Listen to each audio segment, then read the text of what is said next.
దావీదు వలెనే కోల్పోయితిమి సమస్తమును ఆత్మీయముగా.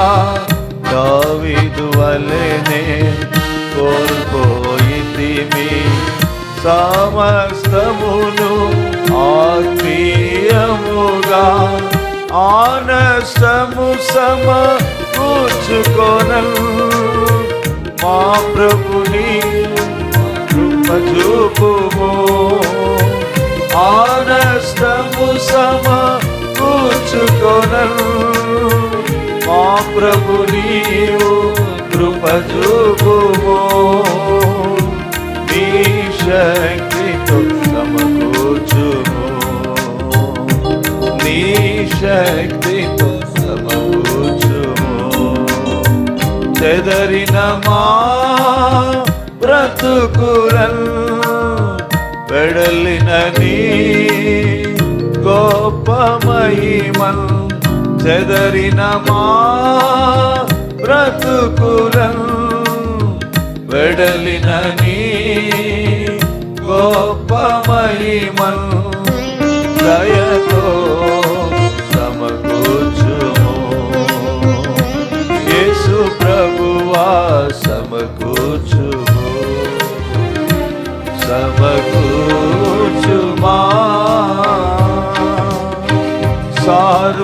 సార్వభౌముడా సరిదిద్దుమా, సర్వకృపానిధి సమకూర్చుమా.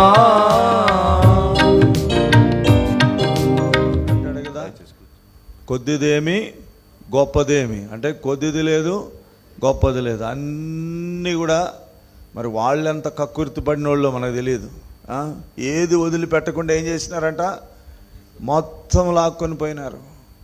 పిల్లలు ఉన్నారు, భార్యలు ఉన్నారు, సమస్తం ఉంది. వాళ్ళకి ఏమేమి ఉన్నాయో వస్తు సామాగ్రి, దాని అంతటినీ కూడా ఏం చేసినారు, వాళ్ళు దోచుకొని పోయినారు.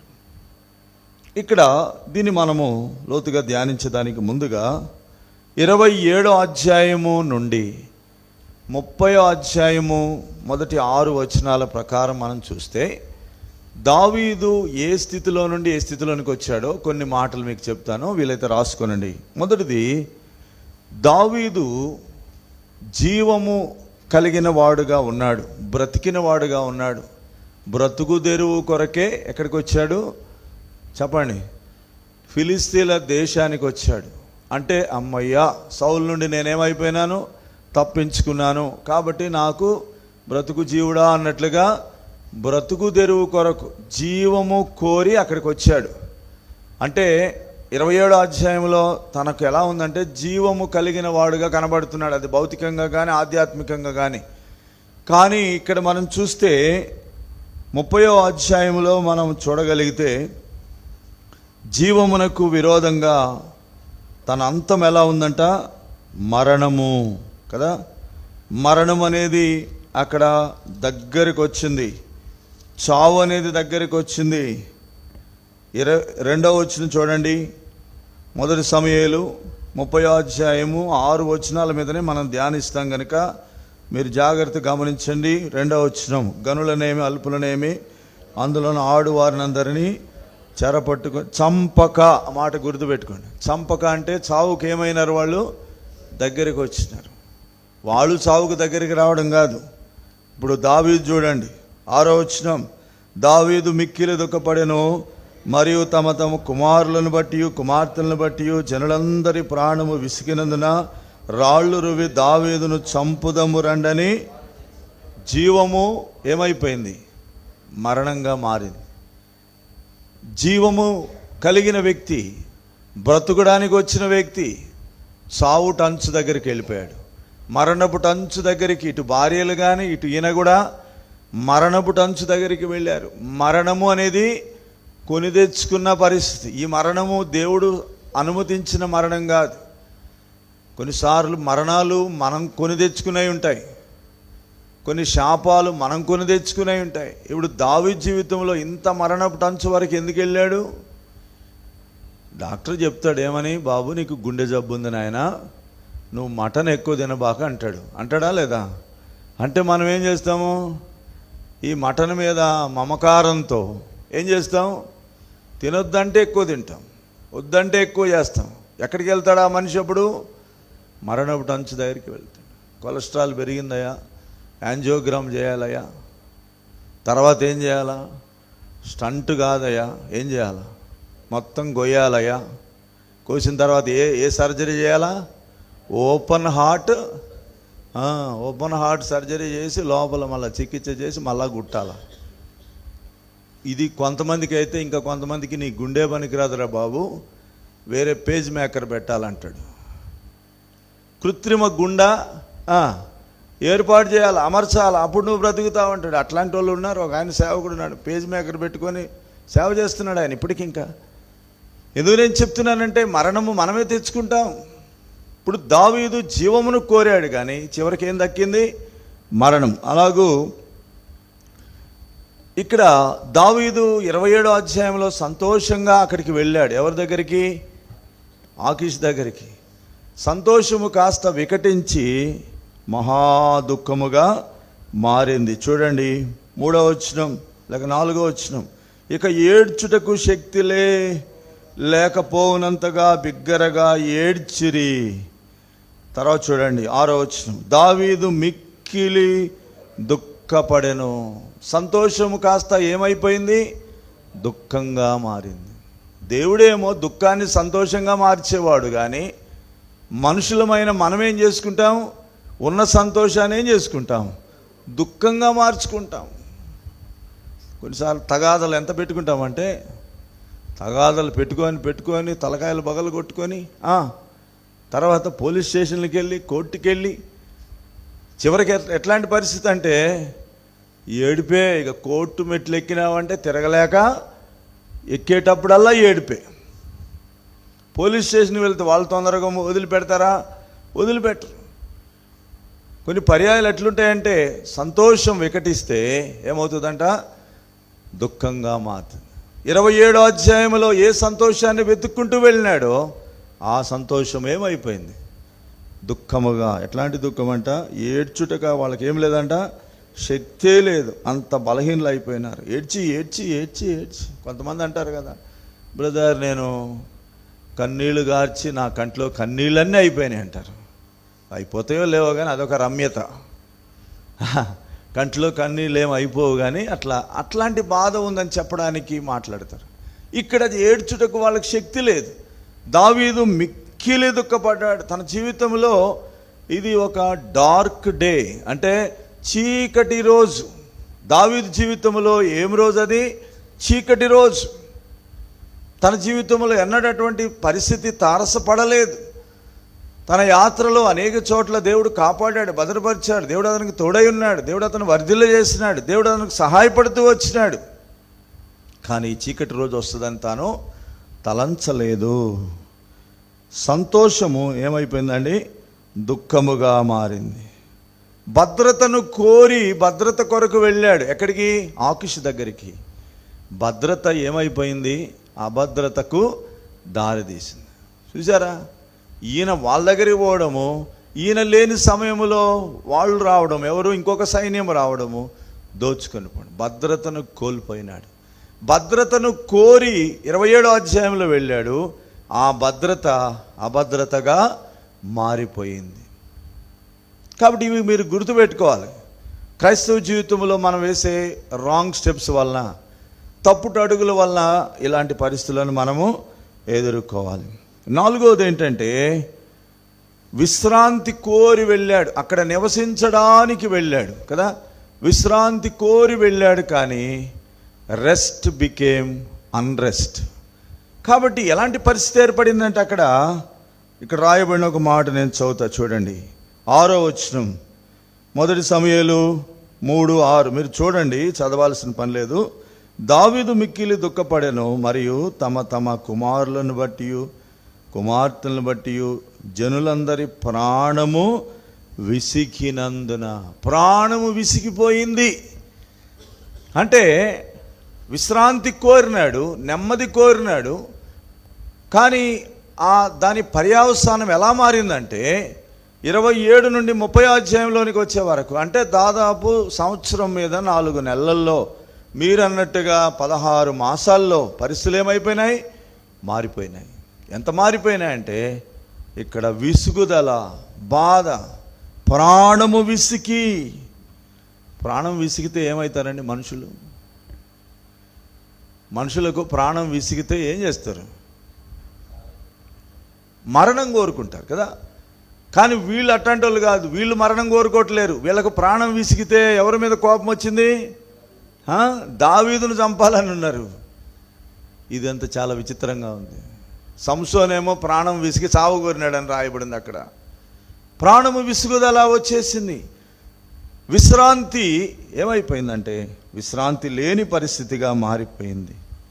తర్వాత 5వ విషయాన్ని మనం చెప్పుకోవచ్చు. ఏంటంటే దావీదు ఒక మంచి స్నేహాన్ని కలిగి ఉన్నాడు. ఆకీష్ రాజుతో స్నేహం కలిగి ఉన్నాడు. ఒక ఆప్యాయత కలిగిన ఒక స్నేహితుని కలిగినట్లుగా రాజు దగ్గర ఉన్నాడు. స్నేహము వికటించి ఏమైంది? శత్రుత్వంగా అయిపోయింది. కాబట్టి ఇప్పుడు అంతా శత్రువులు తన చుట్టూ చేరినారు. ఎవరెవరు శత్రువులైనారు? ఫస్ట్ ఎవరు శత్రువులైనారు? అమాలేకీలు వచ్చి ఏం చేసినారు? దోచుకొని పోయినారు. రెండవ రకం శత్రువులు ఎవరు? తనతో ఉన్నోళ్ళే ఏమైపోయినారు? శత్రువులైనారు. రాళ్ళు ఎత్తినారంటే శత్రువులే కదా. చంపాలని చావు కోరిన వాడు శత్రువే కదా. స్నేహము వికటించి ఏమైపోయిందండి? శత్రుత్వంగా మారింది. లాస్ట్ 6వది ఏంటంటే తాను 27వ అధ్యాయంలో వెళ్ళినప్పుడు తన చుట్టూ అనేకులు ఉన్నారు, తనతో అనేకులు ఉన్నారు. అంటే 600 మంది ఉన్నారని చెప్పబడుతుంది. తర్వాత ఆకీషు కూడా ఉన్నాడు. వీళ్ళంతా కలిసి అనేకుల మధ్య ఉన్నాడు. ఎవరు? దావీదు. అనేకుల మధ్య ఉన్న దావీదు ఇక్కడ ఏమైపోయాడు తెలుసా? ఒంటరివాడైపోయినాడు. 6వ వచనం నేను చదువుతున్నాను చూడండి. 6వ వచనం, దావీదు మిక్కిలి దుఃఖపడెను, మరియు తమ తమ కుమారులను బట్టి కుమార్తెలను బట్టి జనులకందరికీ ప్రాణము విసికినందున రాళ్ళు రువి దావీదును చంపుదము రండని వారు చెప్పుకొనగా. అంటే దావీదు పక్షంగా ఎవరైనా ఉన్నారా? శాంతికుమార్ అని ఎవరున్నారా? ఎవరు? ఒక్కడే ఒంటరివాడు అయిపోయినాడు. అందరు వ్యతిరేకం అయిపోయినారు. అందరు ఇట్లా ఉన్నారు కదా, అందరు కలిసి ఉన్నారు కదా. 400 మంది ఒక సైన్యం, 600 మంది ఒక సైన్యం లాగున్నారు కదా. ఒకానొక సమయంలో ఆ కెయిలాకు వెళ్ళి వాళ్ళు అక్కడ ఫిలిస్తీన్లతో యుద్ధం చేశారు కదా. వీళ్ళందరూ కలిసికట్టుగా ఉన్నవాళ్ళు ఇప్పుడేం చేసినారు? దావీదును మినహాయించి దావీదును పక్కన నెట్టేసి నువ్వే కారణం అని వీళ్ళంతా ఒకటైనారు. దావీదు ఏమైపోయినాడు? ఏకాకి అయిపోయినాడు. ఏమైనాడు? ఏకాకిగా మారిపోయాడు. ఒంటరితనం వచ్చేసింది. కాబట్టి ఇది భయంకరమైన పరిస్థితి. మరలా చెప్పుకుందాము, ఎలాంటి పరిస్థితి నుండి ఎలాంటి పరిస్థితుల్లోకి వచ్చాడు. మొదటిదిగా మనం చూస్తూ వచ్చినాం, జీవమును కోరి వెళ్ళాడు, మరణాన్ని తెచ్చుకున్నాడు. జీవము మరణంగా మారింది, సంతోషము మహాదుఃఖంగా మారింది, భద్రత అభద్రతగా మారింది, విశ్రాంతి ప్రాణములు విసిగిపోయే పరిస్థితిలోనికి వచ్చింది, స్నేహము కాస్త శత్రుత్వంలాగా మారింది. అందరితో ఉన్న దావీదు ఏమైపోయినాడు? ఒంటరివాడైపోయినాడు, ఏకాకి అయిపోయినాడు. ఎందుకు ఇదంతా జరిగిందంటే ఒకే ఒక రాంగ్ స్టెప్ తాను వేశాడని మనం గతంలో చెప్పుకున్నాము, మరలా కూడా చెప్పుకుంటా ఉన్నాం. ఈరోజు మరికొన్ని విషయాలు జ్ఞాపకం చేసుకుందాం. ఇక్కడ దావీదు తన జీవితంలో ఒక చీకటి దినముగా ఈ దినాన్ని తాను పొందాడు. ఇంకో రకంగా చెప్పాలంటే దావీదు ఒక బలమైన గాయముతో ఉన్న వ్యక్తిగా ఉన్నాడు. బాగా అర్థం చేసుకోండి, ఈ గాయము బయటికి కనబడే గాయము కాదు. ఒక బలమైన గాయము, లోతైన గాయము, ఆ బాధను తను అనుభవిస్తూ ఉన్నాడు. యాక్సిడెంట్ అయింది, మల్టిపుల్ ఫ్రాక్చర్స్ అంటారు. అంటే ఏంటి? ఎముక 2-3 చోట్ల ఇరిగింది అనుకోండి, ఎట్లుంటుందంటే అన్నీ రాడ్లేయాల, అంతా బాధ. విచిత్రం ఏందో కానీ దెబ్బ తగిలినప్పుడు ఏ బాధ ఉండదు, కానీ తర్వాత నరకం చూపిస్తుంది కదండి. కనుక ఆ గాయం కొన్నిసార్లు కొన్ని గాయాలు లోతుగా తగులుతూ ఉంటాయి. ఆ లోతైన గాయాలు ఎంతో బాధను కలిగిస్తాయి. కొన్నిసార్లు కొన్ని రకాలైన గాయాలు, కొంతమంది షుగర్ వలన కొన్ని గాయాలు పొందుతారు. ఈ షుగరు వాళ్ళకున్న పరిస్థితిని బట్టి ఆ గాయము లోతుగా ఉంటుంది. అదంతా కూడా లోపల మాంసం అదంతా కూడా బయట కనబడతా ఉంటుంది. ఈ లోతైన గాయం మానేది ఎప్పుడు? డాక్టర్ అంటాడు కదా, అయ్యా నీకు షుగర్ ఉంది, ముందు ఏం కావాలా, షుగరు కంట్రోల్ అవ్వాలా, అప్పుడు ఈ గాయము కొంచెం కొంచెంగా ఏమవుతుంది, మానుకొని మామూలు స్థితిలోనికి వస్తుంది. ప్రియని వారలారా, దావీదు లోతైన గాయం యొక్క బాధను అనుభవిస్తూ ఉన్నాడు. ఈ మాటను గుర్తుపెట్టుకోండి. ఇదే ఈరోజు మన ధ్యానం. క్రైస్తవ జీవితంలో గాయము ఎవరు చేస్తారు? ఎవరు చేస్తారు? గాయము ఎవరు అనుమతిస్తారు? దేవుడు అనుమతిస్తాడు. చూడండి, యోబు గ్రంథము 5వ అధ్యాయం 18వ వచనం. యోబు గ్రంథము 5:18. ఆయన గాయపరిచి, మంచిది చదవండి అమ్మా, వినబడట్లేదు. ఆయన గాయపరిచి గాయమును కట్టును. ఆ మాట గమనించండి. ఆ క్రింది లైను అండర్లైన్ చేయండి. గాయము చేయును, ఆ మాట అండర్లైన్ చేయండి. ఎవరు గాయం చేస్తారంట? ఏం పని లేదా దేవునికి? గాయాలు మానిపే దేవుడు గాయం చేయడం ఏంటి? గాయాలు మానిపే దేవుడు గాయాలు చేయడం ఏంటి? యేసు ప్రభు మన కొరకు గాయపరచబడినవాడు, మన గాయాలన్నీ కట్టడానికి ఇష్టపడినవాడు.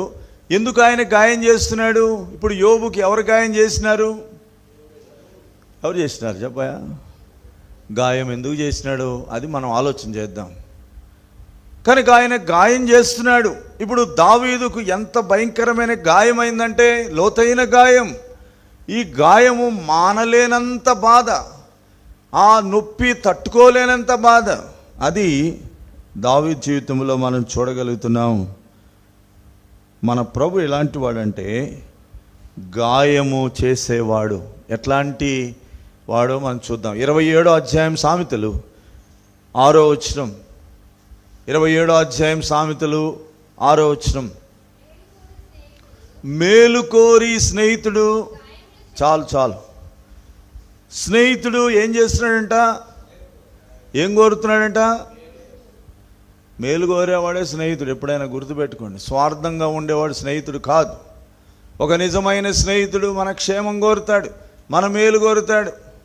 ఒక నిజమైన స్నేహితుడు స్వార్థముతో నిన్ను వెంటాడు. ఈ దినాల్లో స్నేహితుడు రేపు 14వ తారీఖు వస్తుంది కదా. ఏమొస్తుంది? ఎలుగుంటుంది యవనస్తులకి వెంటనే. ఏ తారీఖు? 14వ తారీఖు వస్తుంది. ఏం డే? ఏదో ఒక దరిద్రపు డే.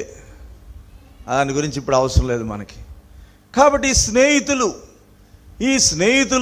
ఎట్లాంటి స్నేహితులు అంటే, నీ దగ్గర అందం ఉన్నప్పుడు వాడు స్నేహితుడు, నీ దగ్గర డబ్బులు ఉన్నప్పుడు వాడు స్నేహితుడు, నీ దగ్గర ఏదో ఒక హోదా ఉన్నప్పుడు వాడు స్నేహితుడు. ఇట్లాంటి స్నేహితులు ఏం కోరుతున్నారు? నీ మేలు కాదు, నీ క్షేమం కాదు కోరేది. నీలో ఉన్నది ఏదో నిన్ను హరించి వేయడానికి. ఒక గొంగళి పురుగు ఏం చేస్తుంది? గొంగళి పురుగు ఏం చేస్తుంది? ఆకుల మీద పడి అంత పీల్చేసినట్లుగా ఈ లోక సంబంధమైన స్నేహితులు నిన్ను పీల్చివేయడానికే, నీ ధనాన్ని కానీ, నీ అందాన్ని కానీ, నీకున్నది ఏదైనా విలువైంది దోచుకోవడానికి నీ స్నేహితులు వెంటబడుతున్నారు. దొంగ స్నేహితులు, కపటమైన స్నేహితులు. కానీ యేసయ్య ఎలాంటి స్నేహితుడంట? నిజమైన 17:17 నిజమైన స్నేహితుడు అంటాడు. కాబట్టి ఇక్కడ స్నేహితుడు ఏం చేస్తున్నాడు? మరలా చదవండి. ఇప్పుడు 27:6. మేలు కోరి స్నేహితుడు గాయములు చేయును. చాలు. మేలును కోరిన స్నేహితుడు ఏం చేస్తున్నాడంట? గాయములు చేస్తున్నాడు. ఇప్పుడు దావీదుకు గాయములు చేసినాడు దేవుడు. ఎందుకు? ఎవరు మేలు కోరినాడు చెప్పాల? ఎవరు మేలు కోరినాడు? దావీదు మేలు కోరినాడు. దావీదు మేలు కోరిన ఆ స్నేహితుడు దావీదునకు ఏం కలిగిస్తున్నాడు? గాయం. ఇప్పుడు ఎందుకు గాయం? గాయం ఎందుకు? ఈ గాయం వల్ల ఆయన మేలు చేయాలని కోరుతున్నాడు. మొన్న మనము నైట్ ప్రేయర్లో ఒక విషయం జ్ఞాపకం చేసుకున్నాం. ఏం జ్ఞాపకం చేసుకున్నామంటే, భౌతికమైన నష్టాలను దేవుడు ఎందుకు అనుమతిస్తాడంటే, ఇప్పుడు చెప్పండి, మీరే విన్నోళ్ళు చెప్పాలి. భౌతికమైన నష్టాలను దేవుడు ఎందుకు అనుమతిస్తాడంటే ఆధ్యాత్మికంగా మనము సమకూర్చబడడానికి. భౌతికమైన నష్టాలను అనుమతిస్తేనే మన ఈగో టచ్ అవుతుంది. బాగా అర్థమైందండి? మనలో ఈగో అనేది ఒకటి ఉంటుంది, మనలో స్వయము స్వార్థం అనేది ఒకటి ఉంటుంది. అది టచ్ అవ్వాలంటే, అది కదిలించబడాలంటే, నేను నాది నాకేం పర్వాలేదనే ఆ అహం, ఆ స్వభావము టచ్ చేయబడాలంటే నీకున్న దాన్ని దేవుడు ఏం చేస్తాడు? ఒకసారి అట్లా తీసేస్తాడు, అట్లా పక్కన పెడతాడు. కాబట్టి భౌతికమైన నష్టము ద్వారా ఆధ్యాత్మికమైన సమకూర్పు దేవుడు చేయాలని కోరుతున్నాడు. మనుషులమైన మనం ఎంత వాక్యం విన్నా కూడా, నాలాంటోడు ఎంత వాక్యం చెప్పినా కూడా, లేక ఎంత ఆరాధన చేసినా కూడా మన మనసు అంతా దేని మీద ఉంటుంది? భౌతికమైన వాటి మీదనే ఏమంటుందండి?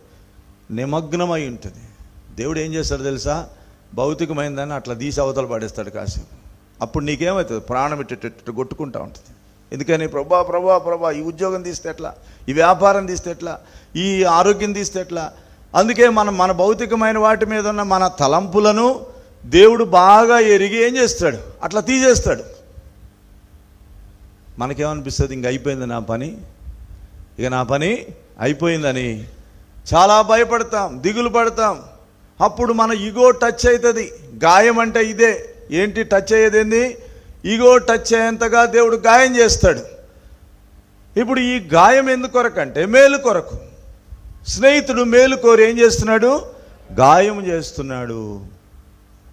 ఇప్పుడు దావీదు యొక్క గాయం ఎట్లుందో చూడండి ఒకసారి. ఇర్మియా గ్రంథంలో రాయబడిన మాటలు చదువుదాం. ఇర్మియా గ్రంథము 30వ అధ్యాయం 12వ వచనం చదవండి.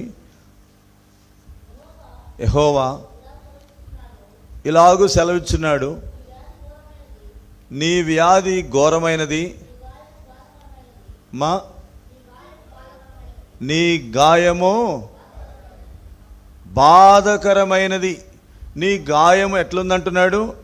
బాధకరమైనది. ఎవరి గాయము? ఇప్పుడు ఎవరి గురించి చెప్పుకుంటున్నాము? దావీదుకు కలిగిన గాయము బాధకరమైంది. ఇప్పుడు రండి 15వ వచనం. నీ గాయము చేత ఏం చేస్తున్నాడంట? నీ గాయము చేత నీవు అరచెదవేమి? నీకు కలిగిన నొప్పి నివారణ కాదు. చాలు. ఇక్కడ గమనించండి, దావీదు యొక్క పరిస్థితి ఎలా ఉందంటే, ఈ వచనము చదివినప్పుడు దావీదు యొక్క జీవితంలో తాను ఎదుర్కొన్న పరిస్థితి నాకు అర్థమైంది. అందుకే అన్నాను, it is a black day, చీకటి రోజు, అంధకారం అలుముకున్న దినము, అందరూ వదిలిపోయిన దినము, అన్ని రకాల శాపములు తన మీదకి వచ్చిన దినము, అన్ని రకాలైన ఆలోచనలతో కృంగిపోయిన దినము, బలహీనుడై సొమ్మసిల్లిపోయిన దినము. గాయము ఎంత లోతుగా ఉందంటే ఏం చేస్తున్నాడంట? గాయము చేత 15వ వచనంలో రాయబడింది, నీవు అరచెదవేమి? ఏం చేస్తున్నాడంట? అరిచేస్తున్నాడు, కేక వేస్తున్నాడు, ఓ దేవా ఏంటి నాకు ఈ పరిస్థితి అని కేక వేస్తున్నాడు. అందుకే ఇక్కడ రాయబడింది, ఏడ్చుటకు శక్తి లేనంతగా. అలాగే దావీదు మిక్కిలి దుఃఖపడెను, ఏడుస్తా ఉన్నాడు, అరుస్తా ఉన్నాడు, ఓ దేవా ఏంటి గాయం, ఏంటి బాధ, దీనికి నాకు చికిత్స లేదా? ఏమన్నాడండి 15వ వచనంలో? అదే వచనం మరలా చదవండి ఒకసారి తేటగా. నీ గాయము చేత అరచెదవేమి, నీకు కలిగిన నొప్పి. ఏమంటున్నాడండి? అట్లుంటుందా? నొప్పిని నివారించే దేవుడే ఏమంటున్నాడు ఇప్పుడు? నీకు నివారణ లేదు బాబు, నీ రోగం తట్టే పోవాలి. ఎవడైనా రోగి ఉన్నాడు అనుకోండి, అనారోగ్యంతో ఉన్నాడు, వాస్తవికంగా అతని రోగాన్ని బట్టి ఇంకా కనీసం ఒక 10 రోజులు బ్రతుకుతాడు. అతని రోగం అట్లాంటి పరిస్థితులు ఉంది. డాక్టర్ కూడా తెలుసు, అన్ని టెస్ట్ చేసినాడు, అన్నీ పాడైపోయినాయి, ఇక చావడానికి సిద్ధంగా ఉన్నాడు. లోపలన్నీ నొప్పులు, బాధలు, ఇంజక్షన్లు అన్నీ ఎక్కుతానే ఉన్నాయి. ఒక రకంగా ఎక్కడున్నాడు? వెంటిలేటర్ మీద ఉన్నాడు అనుకుందాం. డాక్టర్ డైరెక్ట్ పోయి, నీకు ఇక రోగం కుదరదు బాబు, నువ్వు చచ్చిపోతావు అన్నాడు అనుకో, వాడు అప్పుడే చచ్చిపోతాడు. అవునా కాదా? కారణం ఏంటి?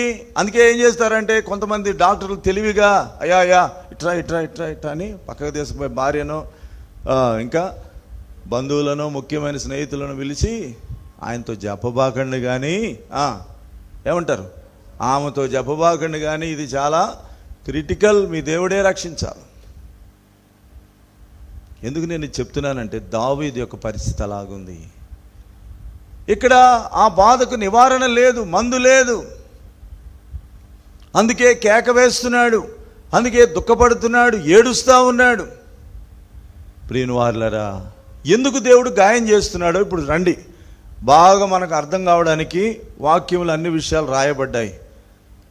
సామెతలు 20:30 చదవండి. సామెతల గ్రంథము 20వ అధ్యాయం 30వ వచనం.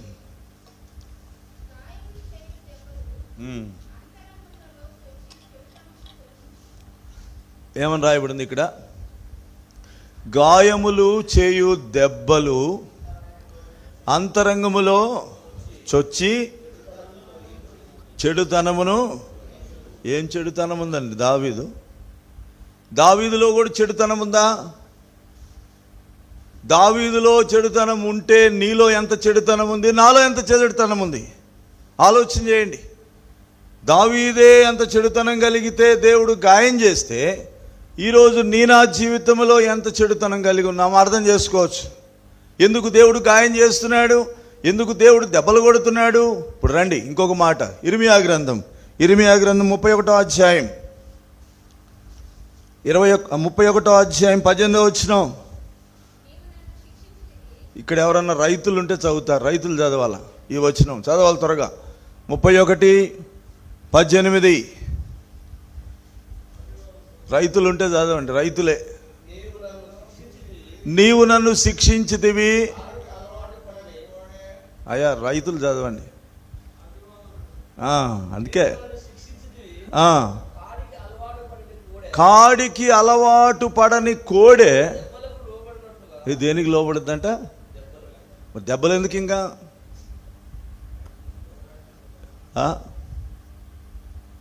ఎందుకు దెబ్బలు, ఎందుకు శిక్ష, ఎందుకు గాయములు, ఎందుకు ఈ కేకలు, ఎందుకు ఈ బాధలు? పశువులు తోలే వాళ్ళకి బాగా తెలుస్తుంది. పశువులు నడిపించే వాళ్ళ దగ్గర ఏముంటుందండి? కర్ర ఉంటుందా? ఇంకేముంటుంది? అది చండ్రకోల ఉంటుంది. చండ్రకోల దేనికి? మర్యాదగా ఉండే పశువు ఇట్లా తోకిట్ట కదిలిస్తే పోతుంటుంది కదా, నేను చూసినా కాబట్టి చెప్తున్నా. తోకిట్ట కదిలిస్తే బండి నడిపిస్తా పోతానే ఉంటుంది, అరక తోలుతూ ఉంటుంది. కొన్ని కఠినమైన పశువులు ఏం చేస్తాయి తెలుసా? పక్కనున్నది పోతుంటే ఇది పోదు, పెద్ద కథ కదా. ప్రక్కనున్నది ఏం పోతూ ఉంటుంది, ఈ కాడి ఇట్లా సమానంగా ఇట్లా పోతుంది వంకర. అప్పుడు దీని ఏం చేస్తాడు? వేసి కొడతా ఉంటాడు. కొడతాడా లేదా? ఏమయ్యా నువ్వు కొట్టినావా లేదా? ఎందుకు ఇలాగూ చేస్తాడంటే అట్లా కొడితేనే దానికి స్పర్శ, అది ఒక మందం అన్నమాట. దాని తోలు మందం, దానికి స్పర్శ ఉండదు, దానికి లోబడే తత్వం ఉండదు. అందుకే దేవుడు అంటాడు, పశువుల ద్వారా పాఠం నేర్పిస్తున్నాడు దేవుడు. పశువులన్నా వింటున్నాయి కానీ మనం వింటలేం, పశువులన్నా లోబడుతున్నాయి కానీ మనం లోబడటం లేదు. అందుకే అన్నాడు కదా, ఎద్దు తన కామందు నెరుగును, గాడిద సొంతవాని దొడ్డి అరే మొన్న నేను దేవుని సేవకురాలు కొన్ని విషయాలు మాట్లాడుకున్నాం. ఇక్కడ మందిరం పని జరిగేటప్పుడు ఎక్కడి నుండో ఒక కుక్క వచ్చింది, నల్లటి కుక్క. అది వచ్చి ఇక్కడ తిరుగుతూ ఉంటే మేమేం చేసినామంటే, ఇక ఏదో కుక్క కావలుందిలే, ఇక్కడ మనమేం కుక్కను పెంచిన వాళ్ళం కాదు, పాడు కాదు, ఎట్లో గట్ట ఒక కుక్క వచ్చిందని చెప్పి ఏం చేసినామంటే, వచ్చినప్పుడల్లా దానికి ఏదో కొంచెం ఏం పెడతా ఉన్నాం, అన్నం పెడతా ఉన్నాం, ఏదో దానికి పెడతా ఉంటే అది ఇక్కడే ఉంటుందండి. ఇక అబ్రహ్మణ కూడా తెలుసు, దాదాపు ఒక 4-5 సార్లు అది పిల్లల్ని ఈనింది. ఇక్కడే ఉంది, మంచిగా ఈ స్లాబ్ వేసేటప్పుడు ఇక్కడే పడుకుంది. అది ఎంత దాన్ని నిన్న గుర్తు చేసుకుంటే కళ్ళల్లో నీళ్ళే వచ్చినాయి నిజంగా. అది మామూలు కుక్కే, పెంచుకున్న కుక్క కాదు, పాడు కాదు. మేము దేవుని సేవకురాలు మేము ఇక్కడికి వచ్చి వాకింగ్కి వచ్చి దానికి ఏదో ఆహారం పెట్టి వెళ్ళిపోతే మమ్మల్ని అక్కడ దాకా సాగనంపేదండి. పో ఇంక పో అంటే కూడా మళ్ళీ అడ్డంగా పోయి మళ్ళా వచ్చేది. పో అని 2-3 సార్లు అంటే అప్పుడు వచ్చేసేది. మళ్ళీ మేము అక్కడ ఎదురుగా వస్తున్నామో లేదో మరి మా వాసన గుర్తుపట్టేదో ఏమో కానీ పరిగెత్తుకుంటా వచ్చి తోకాడు ఇట్ట తిరుగుతుంది కదా అడ్డంగా. అది ఒక సంతోషం దానికి. అరే కుక్క, అది బజారు కుక్క, పెంచుకున్నది కాదు, దానికి అంత ఏముందండి, నమ్మకత్వం ఉంది. తర్వాత అది మొత్తానికైతే ఉన్నది, మరి అది ఎట్లా మాయమైపోయిందో మాకు తెలియదు. దాన్ని దేవుడు ఈ కన్స్ట్రక్షన్ వరకే ఉంచినాడేమో మనకు తెలియదు, కానీ తర్వాత కనపడలేదు. కనుక విషయం ఏంటంటే, కొన్నిసార్లు పశువులు కూడా లోబడుతున్నాయి, జంతువులు లోబడుతున్నాయి అంటున్నాడు కదా. గాడిద తన సొంత వాని దొడ్డి తెలుసుకొనును, కానీ మనకేమి లేదు, వివేచన, తెలివి లేదు. మనం లోబడలేకపోతున్నాం. అందుకే దేవుడు ఏం చేయాల్సి వస్తుంది, దెబ్బలు, గాయములు. కాడికి అలవాటు పడకపోతే దేవుడు ఏం చేస్తున్నాడు, శిక్ష ద్వారా సరి చేస్తున్నాడు. ఈరోజు శిక్ష ఎంతమందికి ఇష్టం? ఈ రోజుల్లో శిక్ష ఇష్టం లేదు. ఒక్క మాట అంటే కూడా పడం మనం. నల్గొండ వాళ్ళకు రోషం చాలా ఎక్కువ. నేను అన్ని చోట్ల చూసి వచ్చినా కానీ రోషం నల్గొండ వాళ్ళకి చాలా ఎక్కువ. ఎంత రోషం అంటే మహారోషం. ఒక మాట కూడా అనిపించుకోరు వాళ్ళు, కానీ అనిపించుకుంటారు. అది అనిపించుకోరు కానీ అనిపించుకుంటారు. కాబట్టి ఎందుకు ఇలాంటి పరిస్థితి అంటే, మనకు ఇష్టం ఉండదు, శిక్ష ఇష్టం ఉండదు. మనం ఎంత వంకరగా ఉన్నా చాలా బాగున్నాం అని చెప్పాలి. ఆ భాష నాకు రాదు, అదొక సమస్య. కనుక ఇక్కడ విషయం ఏంటంటే, మనము కరెక్ట్ చేయబడడానికి, సరిదిద్దబడడానికి దేవుడు లోతైన గాయములు చేస్తూ ఉన్నాడు. సామెతలు 20:30 వచనంలో మనం చదివాము. ఏం చేస్తున్నాడంటే ఇక్కడ దేవుడు మన చెడుతనమును తొలగించే దాని కొరకు గాయము చేయు దెబ్బలు ఎక్కడ చూస్తున్నాయి అంటే, నేను చెప్పాను కదా, ఎక్కడ టచ్ అవుతాయి అవి? ఈగో. ఎక్కడ టచ్ అవుతాయి? మన అహానికి టచ్ అవుతాయి, మన స్వయానికి టచ్ అవుతాయి, మనకి ఇష్టమైన విషయాల దగ్గరికి వచ్చి నిలబడతాయి. అక్కడ గాయం అయింది, బయటికి బాగానే ఉంటుంది. దేవుడు చేసే గాయాలు ఎట్లుంటాయంట, అట్లుంటాయి.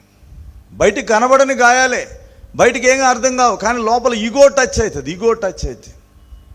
ఆ ఈగో టచ్ అయినప్పుడు వ్యసన పడతాం, కష్టపడతాం, అటు ఇటు అయిపోతాం, రకరకాలుగా బాధపడతా ఉంటాం. సరే, ఇప్పుడు ఈ అంతరంగములో దేవునికి అయిష్టమైంది ఉంది గనక దేవుడు గాయాలకు, దేవుడు దెబ్బలకు, దేవుడు శిక్షకు అప్పగించేవాడుగా ఉంటున్నాడు. ప్రభు స్తోత్రములు. దేవుడు దావీదును కూడా ఈ భయంకరమైన బాధ చేత, భయంకరమైన గాయము చేత సంధించినాడు. సంధించిన తర్వాత ఏం జరిగింది? దేవుడు వదిలేసినాడా? వదిలేదు. ఇప్పుడు రండి, యోబు గ్రంథం 5:18. ఇంకొకరు సిద్ధంగా ఉండండి. ఇర్మియా గ్రంథం 30 అధ్యాయంలో మళ్ళా అదే దేవుడు నీకు చికిత్స లేదు అని చెప్పిన దేవుడే ఇంకొక రకంగా కూడా మాట్లాడుతున్నాడు. చదవండి దయచేసి. ఆయన గాయపరిచి ఏం చేస్తున్నాడు? ఆయన గాయమును కట్టును, ఆయన గాయము చేయును, ఆయన చేతులే. ఎందుకని? మన దేవుడు శత్రువు కాదు కదా, మన దేవుడు ఎవరంట? స్నేహితుడు. ఏం చేస్తున్నాడు? మేలును కోరి గాయం స్నేహితుడు కాబట్టి ఏం చేస్తున్నాడు? గాయం చేసే పని ఆయనదే, గాయం కట్టేది కూడా ఆయన చేతులే స్వస్థపరచును. ఎంత అద్భుతమైన మాట అండి. ప్రియమైన వారులరా, మన దేవుడు జాలిపడేవాడు. మనము గాయపరచబడి ఏడ్చినప్పుడు, కేకలు వేసినప్పుడు, కన్నీరు గార్చినప్పుడు, మనం యథార్థమైన పశ్చాత్తాపములోనికి వచ్చినప్పుడు, అంతరంగములో చొచ్చి మనలో ఉన్న చెడుతనమును మనం యథార్థంగా ఒప్పుకున్నప్పుడు, ఆ ఒప్పుదలను ప్రభు చూచి ఏం చేస్తున్నాడు? ఆయన పర్మనెంట్ క్యూర్ చేస్తున్నాడు. టెంపరరీ క్యూర్ కాదు, తాత్కాలికమైన ఉపశమనం కాదు. ఇప్పుడు ఏం చేస్తారు? ఉదాహరణకు ఒక దెబ్బ తగిలింది, ఒక పుండు అయింది. ఇంతకుముందే చెప్పినట్లుగా మరి ఏంటది, షుగర్ వలన లేకపోతే ఏదో గాయం అయింది. ఆ గాయం ఎంతో లోతుగా ఉంది. ఆ లోతైన గాయములో పాటు దాంట్లో ఏం ఫామ్ అవుతుంది? చీము లేక పస్ ఫామ్ అవుతూ ఉంది. అదంతా చూస్తే ఎంతో వికారంగా, అసహ్యంగా ఉంటుంది. కానీ డాక్టర్ ఏం చేస్తున్నాడు తెలుసా? ఏం చేస్తున్నాడు? దాన్ని అంతా కడిగి, దాని అంతా శుభ్రపరిచి, దానికి మళ్ళా ఏ మందు పెట్టాలో పెట్టి, దానికి కావలసిన యాంటీబయాటిక్స్ ఇచ్చి ఏం చేస్తున్నాడు? దాని మీద కట్టుగట్టి బాగు చేస్తూ ఉన్నాడు. కనుక లోతైన గాయము అయ్యింది వాస్తవమే, కానీ ఆ గాయమును మాన్పేది కూడా ఆయనే. ఇప్పుడు రండి, ఇర్మియా గ్రంథం 30వ అధ్యాయం. ఇర్మియా గ్రంథము 30వ అధ్యాయంలో నీకు చికిత్సే లేదన్న దేవుడు, లేక నువ్వు ఎందుకు అరుస్తున్నావు అంటున్న దేవుడు ఇక్కడ ఏమన్నాడో మనం చూద్దాం. గమనించండి, 17వ వచనం. వారు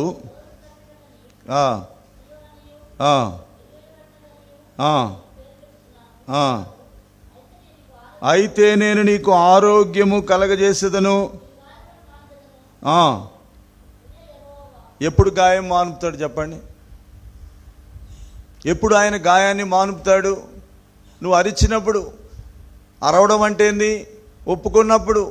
ప్రభువా, నేను నీకు విరోధంగా నడుచుకున్నాను, నీ చిత్తమును ఎరగకుండా ఆకీషు రాజు యొక్క స్నేహం చేశాను, ఈ ఫిలిస్తీన్ల దేశానికి వచ్చాను, ఇక్కడేదో నాకు భద్రత ఉందని నేను మోసపోయాను.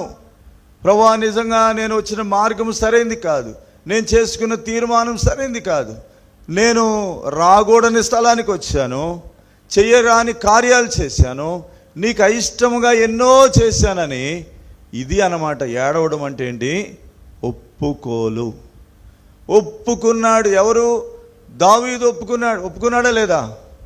ఒప్పుకొనడమే దావీదు యొక్క సమకూర్పుకు పునాది. జ్ఞాపకం పెట్టుకోండి, నీవు నేను ఒప్పుకోనంత కాలము దేవుడు నీకు ఏమి చేయలేడు, నీకు ఎటువంటి సహాయం కూడా చేయలేడు. నువ్వు పైన ఒప్పుకుంటావా? దేవుడు పైనే సహాయం చేస్తాడు. నువ్వు లోతుగా హృదయంలో తాకబడి ఒప్పుకుంటావా? పొడవబడి, గుచ్చబడి, గ్రహించి యథార్థమైన మనసుతో ఒప్పుకుంటావా? దేవుడు కూడా యథార్థవంతుడిగా నీ పక్షంగా కార్యము చేస్తాడు. దావీదు సమకూర్చబడడానికి పునాది ఏంటంటే, దావీదు మిక్కిలి దుఃఖపడి ఏడ్చినాడు. ఏడ్చుటకు శక్తి లేనంతగా ఏడ్చినాడు. ఏంటి ఆ ఏడుపు? ఎప్పుడు చెప్పాను నేను? మొన్న చెప్పానా? ఎప్పుడో చెప్పాను. ఏడుపు 2 రకాలు ఉంటుంది. మొన్న నైట్ చెప్పినట్టు ఏడుపు 2 రకాలు ఉంటుంది. ఇప్పుడు ఒక పిల్లవాడిని ఒక తల్లి కానీ తండ్రి కానీ పొరపాటు చేసినప్పుడు ఏం చేస్తాడు? శిక్షిస్తాడు. బెల్ట్ తీసుకొని కొట్టవచ్చు, లేక ఏదో రకం కొట్టవచ్చు, శిక్షించవచ్చు. శిక్షించినప్పుడు ఆ పిల్లవాడు ఏడ్చే విధానం 2 రకాలుగా ఉంటుంది. ఒకటి, ఎందుకు ఏడుస్తాడంటే, మొట్టమొదటి ఏడ్చేది చెప్తాను. నేను కూడా ఒక పిల్లోడిని కదా, నాకు కూడా తెలుసు కాబట్టి చెప్తున్నాను. ఒకప్పుడు మా నాన్న భయంకరంగా కొట్టేవాడు నన్ను నా చిన్నతనంలో. మా నాన్న అంటే మాకు ముందే భయం, ఆయన మాటలంటేనే భయం. మా అమ్మ దగ్గర గారాబాలు ఎన్ని కుదిరినా కూడా మా నాన్న దగ్గర ఏది కుదరదు. అట్లుండేవాడు మా నాన్న, చాలా స్ట్రిక్ట్గా ఉండేవాడు. మా నాన్న కొట్టేటప్పుడు మొట్టమొదటి ఏ తలంపు వచ్చేదంటే నాకు, ఈయన ఎప్పుడు ఇంతే, అర్థం చేసుకోడు నన్ను, ఈయన ఎప్పుడు ఇంతే, అర్థం చేసుకోడు, నేను ఏం చేశానని, వాడికంటే నేను ఎక్కువ చేశానా, ఇట్లాంటి ఆలోచన వస్తుంది. ఎవరి మీద? తండ్రి మీదనే. కొడతా ఉంటే, శిక్షిస్తున్నప్పుడు ఎట్లాంటి ఆలోచన వస్తుందంటే, ఎందుకు కొడుతున్నాడు నన్ను? కొంతమంది ఉంటారు కొడుతుంటే కూడా తిరుగుబాటు చేసేవాళ్ళు ఉంటారు, కొడుతుంటే కూడా ఎదురు తిరిగే వాళ్ళు ఉంటారు. అంటే ఆ శక్తి లేక లోపల తిట్టుకుంటూ ఉంటారు. ఆ తిట్టుకుంటూ ఆ బాధను భరించుకుంటూ అలాగే ఏడుస్తారు. అంటే అది మంచి అభిప్రాయంతో ఏడవడమా?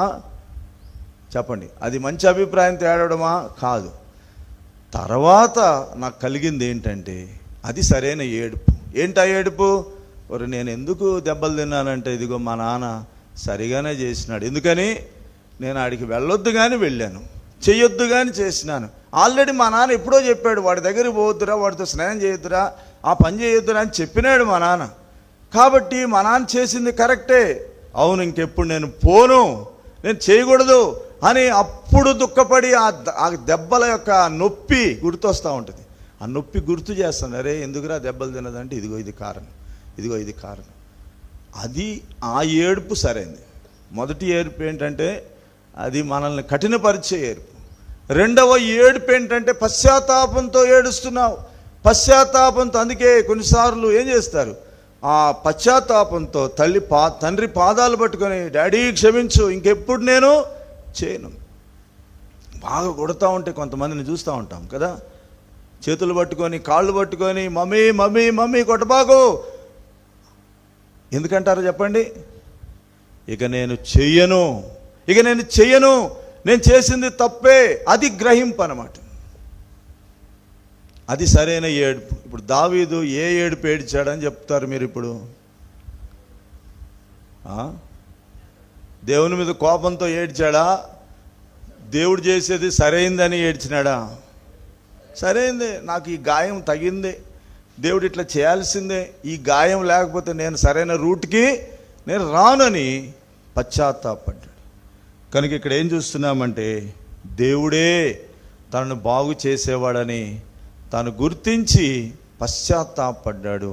ఇప్పుడు రండి దయచేసి మన భాగం దగ్గరికి వద్దాం. మొదటి సమూయేలు 30వ అధ్యాయం 6వ వచనం అందరం చదువుదాం. 6వ వచనం.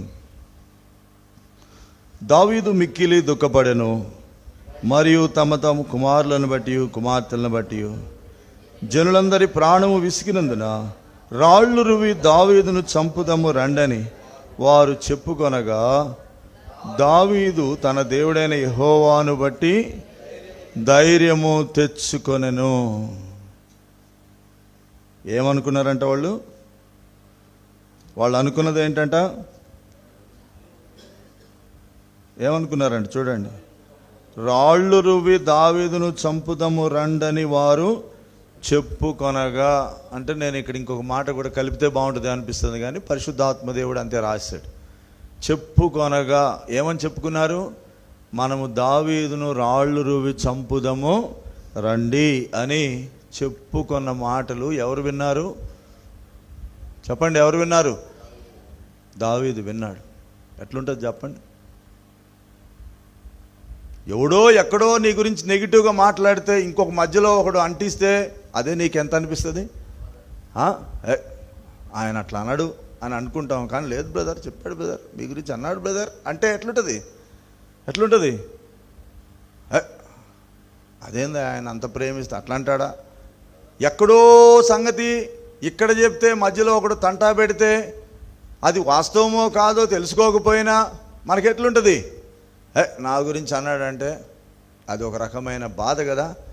ఇప్పుడు ఈ సిచ్యువేషను దానికంటే డిఫరెంట్గా కనబడడం లేదా? చుట్టూన్నోళ్ళే రండిరా రండిరా అంటున్నారు అనుకోవచ్చు, తీసుకోండి రాళ్ళు అంటున్నారేమో. ఎట్లుంటుందండి మూమెంట్?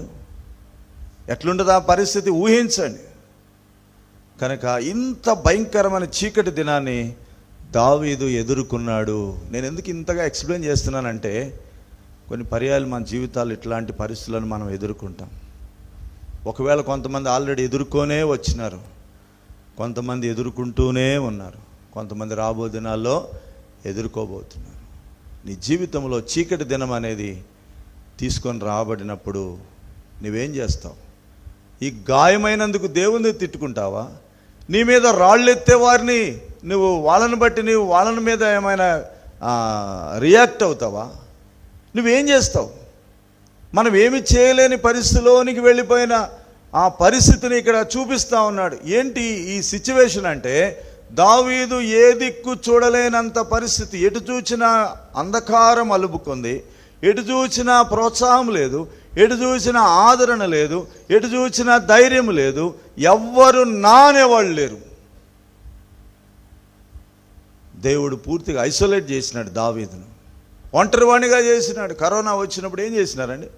కరోనా వస్తే వాడిని ఎట చూసినారు? ఒక పిచ్చి కుక్కను చూసినట్టు చూసినారు. ఆ ఫస్ట్ వేవ్లో ఎట్లా చూసినారు? కరోనా ఇగో అబ్రాహ్మణుడు కూడా పాపం అనుభవం గుండా వచ్చి ఇక్కడ వచ్చి చేరినాడు 2 రోజులు. కరోనా అనేది వచ్చినప్పుడు ఎట్లా చూసినారంటే, అమ్మో అసలు చెప్పుకోవడానికి కూడా కొంతమంది అసలు చెప్పుకునేవాళ్ళు కాదు. ఎందుకంటే చెప్పుకుంటే అది ఒక పరిస్థితి. ఐసోలేట్ అంటే అందరి నుండి ఏమైపోవాలా? వేరైపోవాలి. ఇంట్లో ఉన్నా కూడా గదిలో ఏం చేస్తున్నారు? నిన్ను పెట్టి తాళం వేస్తున్నారు. మన ప్రియ సహోదరుడు ఒక ఆయన అట్లాంటి అనుభవం ఉండే వెళ్ళి ఆయన చెప్తా ఉంటే నాకు అనిపించింది. ఇంట్లోనే ఉన్నాడు కానీ ఒక గదిలో పెట్టినారంట, ఐసోలేట్ చేసినారు. టీ టయానికి టీ తెచ్చి ఇస్తారు, డోర్ పెట్టుకుంటారు. భోజనం టయానికి భోజనం ఇస్తారు, మళ్ళీ డోర్ పెట్టుకుంటారు. ఇదేంద్రా బాబు, ఇదేం నరకం అనుకున్నాడు ఆయన. ఐసోలేషన్ ఎంత బాధకరమైన. దావీదు చుట్టూ మనుషులు ఉన్నారు కానీ లేనట్టే, ప్రజలు ఉన్నారు కానీ లేనట్టే. ఎంతమంది ఉన్నారు? 400 మంది ఉన్నారు. సరే పోనీ భార్యలు అదంతా పోయినా కూడా మొత్తానికి 100ల సంఖ్యలోనే ఉన్నారు కదా, కానీ లేనట్టే. ప్రియని వారలారా, ఈ భయంకరమైన దినమున దావీదు తాను చేసిన ఒక మంచి పని ఏంటంటే, మొట్టమొదటి తాను పశ్చాత్తాపడ్డాడు, ఏడ్చాడు, ప్రభు దగ్గర ఒప్పుకున్నాడు. అయ్యో ప్రభువా, ఏంటి ఈ పరిస్థితి? నేను ఇట్లా అనుకోలేదు, ఇలా అవుతుందని నేను ఊహించలేదు ప్రభువా, కనికరించు కనికరించని పశ్చాత్తాపంతో ఏడ్చాడు. ఇది మొదటిది. రెండవది ఏం చేశాడంట? ఆ మాట ఇప్పుడు మనం చూసి మనం ముగించుకుందాం. అనుకొనగా, చదవండి. అనుకొనగా, చెప్పుకొనగా, దావీదు తన దేవుడైన యెహోవాను బట్టి, ఇది చాలా ప్రోత్సాహకరమైన మాట. తన దేవుడైన యెహోవాను బట్టి ధైర్యము తెచ్చుకొనెను. 27వ అధ్యాయంలో దేవుని వదిలేసినాడు. ఏం చేశాడు? 27వ అధ్యాయంలో దేవుడు ఉన్నా కూడా లేనట్టే నటించినాడు. ఉన్నా కూడా దేవుని విషయం పట్టించుకోలేదు, దేవుని ఆలోచన లేదు, దేవుని సంకల్పం లేదు, దేవుని ప్రణాళిక లేదు. అంత సొంతం ప్లాన్లే. Own own own own own అంత ఓన్ ప్లానే. లోకరీతిగా ఒక ప్రకృతి సంబంధమైన శరీర సంబంధమైన వ్యక్తిగా ప్రవర్తించాడు. ఇక్కడికి వచ్చే వరకు ఏం చేస్తున్నాడు? ఎవరి వైపు చూస్తున్నాడు? ఏ దిక్కు చూచినా ఆదరణ లేదు, ఏ దిక్కు చూచినా ఆశ్రయం లేదు, ఏ దిక్కు చూచినా తనను మరి పిలిచేవారు లేరు, తన పలుకు వినేవారు లేరు, తనకు సహాయం చేసేవారు లేరు. నిస్సహాయ స్థితిలో, దౌర్భాగ్య స్థితిలో, దారిద్ర్య స్థితిలో తను చిక్కున్నాడు గనుక ఒకే ఒక దిక్కు తనకు కనబడింది. ఏ దిక్కు? దిక్కులేని వారికి, దిక్కులేని వారికి ఎవరంట? మరి దిక్కున్న వాళ్ళకి, దిక్కులేని వాళ్ళకి దేవుడే దిక్కు. మరి దిక్కున్న వాళ్ళకి అందరి దిక్కే, అంతేగా. దిక్కున్నోడికి అన్ని దిక్కులే ఉంటాయి. ఇప్పుడు దావీదుకి ఏ దిక్కు లేదు అంటే, ఎందుకు దిక్కులు లేవు? 8 దిక్కులు ఉన్నాయి కదా అనుకోవచ్చు కదా. ఎన్ని దిక్కులు ఉన్నాయి? 8 దిక్కులు ఉన్నాయి. అన్ని దిక్కుల నుండి డోర్స్ క్లోజ్ అయిపోయినాయి. అన్ని దిక్కులు, ఏ దిక్కు వైపు కూడా ఏ సహాయము లేదు. 121:1 పోయిన వారం కూడా చెప్పుకున్నాం. 121వ కీర్తన 1వ వచనం చదవండి త్వరగా. 121:1 కొండల తట్టున కన్నులెత్తుచున్నాను, నాకు సహాయము ఎక్కడి నుండి వచ్చును. ఆగండి, ఇక్కడేమంటున్నాడు? కొండల తట్టున కన్నులెత్తుచున్నాను, నాకు సహాయం ఎక్కడి నుండి వచ్చును అనే ప్రశ్న వేస్తున్నాడు. ఇప్పుడు ఏ దిక్కు చూసినా సహాయం లేదు, ఏ దిక్కు చూసినా. పోనీ ఆకీష్ రాజు, అయ్యా నేను ఇట్లాంటి ఆపదలు ఉన్నాను అయ్యా అంటే ఆయన ఉన్నాడా? ఆల్రెడీ ముందే చెప్పినాడు, పోనాయన పో, నీ దిక్కు నువ్వు చూసుకో అన్నాడు. అన్నాడా లేదా? నీ దిక్కు నువ్వు చూసుకో, నా దిక్కే సరిగా లేదు అన్నాడు. అది పోయిన వార ధ్యానం. నా దిక్కు నేను చూసుకోవాలి, ఇదిగో నాకు పెద్ద శత్రుత్వం వచ్చేటట్టుంది, నీ బాగు నువ్వు చూసుకో అన్నాడు. నువ్వు తొందరగా వెళ్ళాలని అన్నాడు. ఆకీషు దిక్కు కాదు, సౌలు దిక్క. సౌలుని ఎప్పుడో వదిలేసినాడు, సౌలు దిక్కు కాదు. పోనీ యెషై తండ్రి దిక్క, కాదు. లేక తన సహోదరుల దిక్క, యోనాతాను దిక్క, ఇశ్రాయేల్లో ఎంతోమంది ఉన్నారు తన వలన మేలు పొందిన వాళ్ళు, ఎవరైనా దిక్క? అందరికంటే తన వలన పోషించబడుతున్న ఈ 400 మంది దిక్క కాదు. ఏ దిక్కు లేదు. నాకు ఎక్కడి నుండి సహాయం వస్తుంది? కాబట్టి ఎంత నిస్సహాయ స్థితిలో ఉన్నాడు చూడండి. అయితే అదే వచనంలో ఏమన్నాడు? చదవండి అమ్మా, 121 మొదటి వచనం పూర్తిగా చదవండి. కొండల తట్టు నా కనులెత్తుచున్నాను, నాకు సహాయము ఎక్కడి నుండి వచ్చును? యెహోవా వలననే. ఆ మాట గమనించండి. ఎవరి వలననే? యెహోవా వలననే నాకు సహాయము కలుగును. ఎవరి వలన సహాయం కలుగుతుంది? నీ నిస్సహాయ స్థితిలో, నీ దౌర్భాగ్య స్థితిలో, నీ దయనీయమైన స్థితిలో, దిక్కులన్నీ సహాయము చేయలేని పరిస్థితిలో, ఏ దిక్కు లేనప్పుడు ఎవరు దిక్కుడు? యెహోవాయే దిక్కు. అందుకే తన దేవుడైన యెహోవాను బట్టి ఏం చేసినాడు? ఆయన ధైర్యం తెచ్చుకున్నాడు. ఎవరు ఇప్పుడు ఆయనకు ధైర్యం ఇచ్చారు? ధైర్యం కోల్పోయిన స్థితిలో, బలహీనుడైన స్థితిలో, నిరాశలో, నిస్పృహలో, కృంగుదల్లో, ఎంతో బాధతో, వేదనతో, గాయముతో అరుస్తూ ఉన్న సమయంలో, ఎంతో ఇబ్బందితో ఉన్న సమయంలో ఎవరు ఆయనకు దిక్కైనారు? ప్రభువే దిక్కు. మనకున్న సమస్య ఏంటంటే, అన్నీ ఉన్నప్పుడు దేవుని వైపు మనం చూస్తామా? చూడం. మన స్వభావం ఎట్లాంటిది? అన్నీ ఉన్నప్పుడు ఏం పర్వాలేదు, నాకున్నాయి, అన్నీ ఉన్నాయి, పర్లేదు, ఏం పర్లేదు. ఏదో ఫార్మాలిటీగా బైబిల్ చదువుతాం, ఫార్మాలిటీగా వాక్యం చదువుతాం, ఫార్మాలిటీగా మందిరానికి, ఫార్మాలిటీగా అన్నీ చేస్తాం. మనకు ఆపద వచ్చినప్పుడు చూడండి ఎంత భక్తి చూపిస్తామంటే, ఎంత శ్రద్ధ చూపిస్తామంటే. ఒక మాట చదువుదాం రండి ఈ సందర్భంగా. యెషయా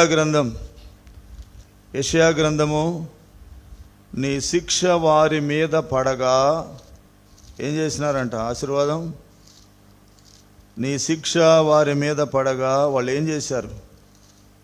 26:16 యెహోవా శ్రమలో వారు నిన్ను తలంచుకొనిరి, నీ శిక్ష వారి మీద పడినందున వారు విశేషముగా ఏం ప్రార్థనలంట?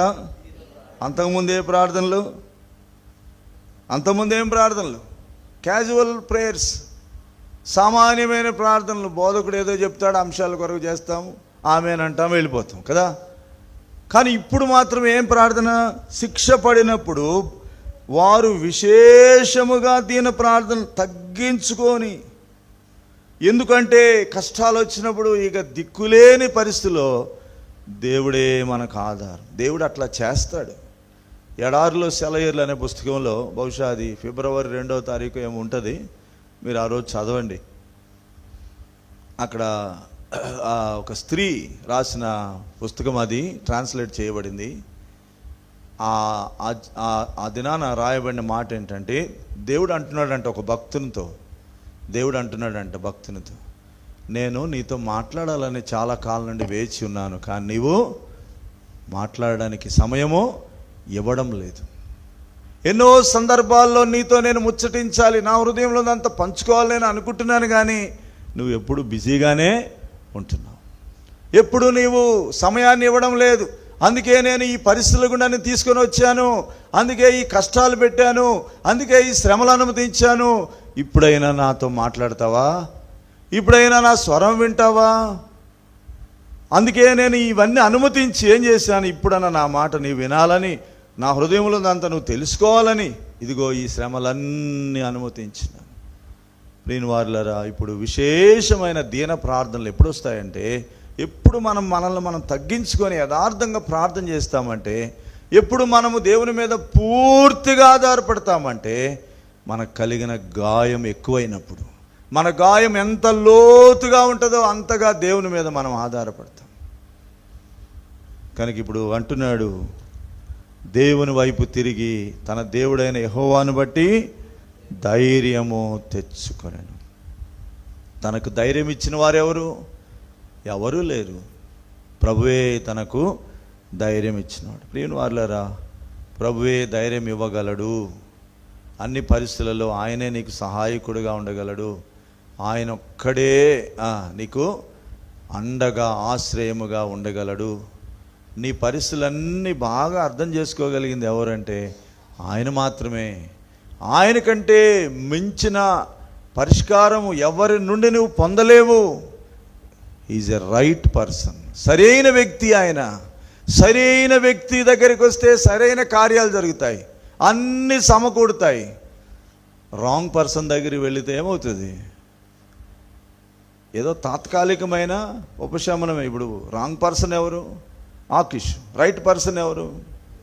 దేవుడు. దేవుని దగ్గరికి వచ్చినాడు కనుక ఇప్పుడు అడుగు వెంట అడుగు, నెక్స్ట్ ఎక్కడికైతే తాను దిగిపోయినాడో స్టెప్ బై స్టెప్ పైకి ఎక్కొచ్చాడు. ప్రభు చిత్తమైతే రాను దినాల్లో దావీదునికి ఎలాగ దేవుడు అంచెలంచెలుగా సహాయపడి పూర్తిగా సమకూర్చుకునే దాని కొరకు ప్రభు సహాయపడ్డాడో మనం చూద్దాం. మెట్టుకు ఈరోజు ఇక్కడ రాయబడింది. నీ జీవితంలో ఎట్లాంటి పరిస్థితిలో ఉన్నావు? దేవుడు గాయం చేస్తూ ఉంటే నాకు గాయం వద్దని అరుస్తూ ఉన్నావా? నాకు ఈ దెబ్బ వద్దని అరుస్తూ ఉన్నావా? దేవుని వాక్యానికి లోబడలేని పరిస్థితిలో ఉన్నావా? దేవుడు ఎందుకు గాయం చేస్తున్నాడో కూడా అర్థం చేసుకోలేని పరిస్థితిలో ఉన్నావా? కనుక దేవుడు అనుమతించిన ప్రతి శ్రమ, శోధన, బాధ, ఇబ్బంది అది నీవు యాక్సెప్ట్ చేస్తే, అంగీకరిస్తే దేవుడు ఒక నూతన మార్గమును నీ కొరకు సిద్ధపరుస్తాడు. ఒక నవీనమైన విధానములు ఆయన గురించి ఎరగగలుగుతావు. నా జీవితంలో యేసయ్యే గొప్పవాడు అని చెప్పగలుగుతావు.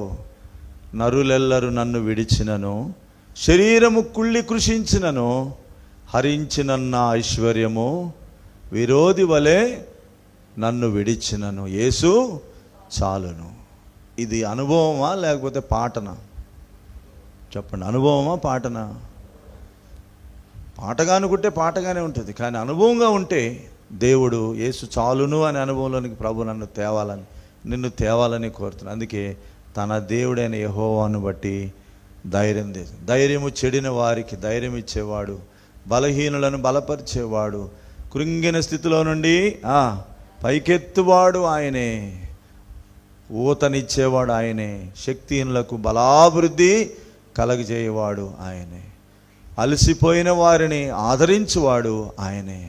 ఆయన దగ్గరికి వచ్చిన వారిని ఆయన ఎన్నడూ త్రోసివేయడు. ఇంగ్లీష్లో బాగుంటుంది ఆ మాట. ఇంగ్లీష్ బైబిల్ ఏముంటుందంటే డేవిడ్ ఎంకరేజ్డ్ హిమ్సెల్ఫ్ అని ఉంటుంది. అంటే తనను తానే ప్రోత్సాహపరుచుకున్నాడు. అంటే తనను ప్రోత్సాహపరిచే వాళ్ళు ఎవరు కూడా అక్కడ లేరు. తనను తానే ప్రోత్సాహపరుచుకున్నాడు. అంటే ఆ భయంకరమైన పరిస్థితి, ఆ చీకటి అలుముకున్న పరిస్థితి, ఆ భయంకరమైన పరిస్థితిలో ఎవ్వరు కూడా తనను ఆదరించలేరు, ఎవరు కూడా తనను ఎంకరేజ్ చేయలేదు. ఎంకరేజ్ అంటారు, కొన్నిసార్లు అంటారు కదా, మమ్మల్ని ఎంకరేజ్ చేయట్లేదండి, మమ్మల్ని ప్రోత్సాహం చేయట్లేదు అంటారు కదా. కొన్నిసార్లు మన జీవితాల్లో ఎవ్వరు మనల్ని ఎంకరేజ్ చేయకపోయినా ఎంకరేజ్ చేసేది ఎవరు? మన ప్రభు. తర్వాత ఇక్కడ రాయబడిన మాట ఏంటంటే తన్ను తాను ప్రోత్సాహపరుచుకున్నాడు. అట్లాంటి పరిస్థితి కూడా వస్తుందా? అంటే నన్ను నేను ప్రోత్సాహపరుచుకోవాలా? కొన్నిసార్లు నా హృదయంలో కూడా నిరాశ కలిగిస్తాడు. నా అనుభవం చెప్తా చూడండి. దేవుని సేవలో అనేక పర్యాయాలు నేను ముందుకు వెళుతున్నప్పుడు, కొన్ని పరిస్థితులను వెళ్ళినప్పుడు నాకు ఎలాంటి నిరాశ కలుగుతుందంటే, అరే నేను ఎందుకు సేవకు వచ్చానా?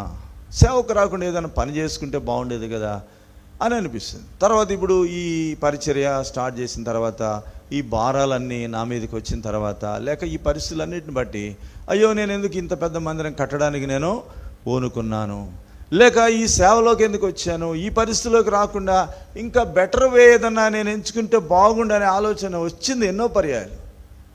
అంటే నేనేం కోల్పోయినాను? ధైర్యం కోల్పోయినాను, నిరాశను ఎదుర్కొన్నాను, నిరుత్సాహాన్ని పొందినాను. అరే ఏంది ఈ పరిస్థితి? ఇటు చూస్తే ఒక అనారోగ్యము, ఇటు చూస్తే ఆర్థికమైన పరిస్థితి, ఇటు చూస్తే సేవలో ఎన్నో పరిస్థితులు, ఇవన్నీ ఏంటి ప్రభువా, సేవకు రాకపోతే బాగుండేది కదా అనిపించినప్పుడు ఈ మాట గుర్తొస్తుంది. David encouraged himself. ఇప్పుడు నన్ను ఎవరు ఆదరించేవారు లేరు, నన్ను ధైర్యపరిచేవారు ఎవరు లేనప్పుడు ఏం చేయాలా? నా అంతటి నేనేం చేయాలా? నన్ను నేను ప్రోత్సాహపరచుకోవాలి. ఎవరిని బట్టి? అదిగో ప్రభు ఉన్నాడు కనుక ప్రభువును బట్టి నేను ప్రోత్సాహపరచుకోవాలి, ప్రభువును బట్టి నేను ధైర్యం తెచ్చుకోవాలా, ప్రభు మీద నేను ఆధారపడాలా. కనుక ఒక ఎగ్జాంపుల్ చెప్తా చూడండి. ఒక వ్యక్తి లోయలో పడిపోయాడు. ఎంత లోయలో పడ్డాడంటే మరి ఆ వ్యక్తి ఏదో జారినప్పుడు ఏం జరిగింది, తాను జారిపోతా ఉన్నాడు. కింద పోతే ఇంకా అలాగూ పడిపోయాడు అనుకోండి, ఇంకా అతని ఎముకలు ఉండవు, మనిషి అడ్రస్సే ఉండడు. జారిపోతున్నాడు. There is no hope at all. తనకు నిరీక్షణే లేదు. ఇంకా దొర్లుకుంటున్నాడు, పోతా ఉన్నాడు, ఏమి ఆధారం లేని పరిస్థితిలో ఒకటేంటో ఒకటి తనకు దొరికింది. ఏం దొరికింది? ఏదో ఒక చిన్న వేరు, పైన చెట్లు ఉంటాయి కదా, ఆ చెట్ల వేరు ఉంటుంది కదా, ఆ వేరు ఒకటి దొరికింది. ఏం చేశాడు తెలుసా? ఆ వేరును పట్టుకున్నాడు. కిందికి దొర్లిపోవాలా, నాశనం అయిపోవాలా, ఇంకా తన ఎముకలు కూడా విరిగిపోవాలా, అట్లాంటి పరిస్థితిలో తనకేం దొరికిందంటే ఒక వేరు దొరికింది. ఇప్పుడు ఏం చేశాడు? ఆ వేరును పట్టుకొని మెల్లగా బలాన్ని ఉపయోగించి, శక్తిని ఉపయోగించి ఏం చేశాడు? దాన్ని పట్టుకొని పైకి ఎంతో కష్టంగా పైకి వచ్చాడు. ఇప్పుడు ఆయన బ్రతికించింది ఏంది చెప్పండి? ఆ వేరు. ఆ వేరు ఎవరు? ప్రభువే. నేను వేరును చిగురును ఆయన అంటాడు కదా. కాబట్టి ఆ వేరు ప్రభువే. ఆ ప్రభువును పట్టుకుంటే ఆయన ద్వారానే నువ్వు తిరిగి సమకూర్చబడగలుగుతావు. కానీ నీ స్వప్రయత్నాల్లో నువ్వు ఏమీ చేయలేవు. ఈ ఆలోచన కలిగిన వారు వారి జీవితంలో ఏది పోగొట్టుకున్నా కూడా మరలా సంపాదించుకుంటారు. దావీదు రెండంతలుగా సంపాదించుకున్నాడని చెప్పుకోవచ్చు. ఒకటి, భౌతికంగా సంపాదించుకున్నాడు.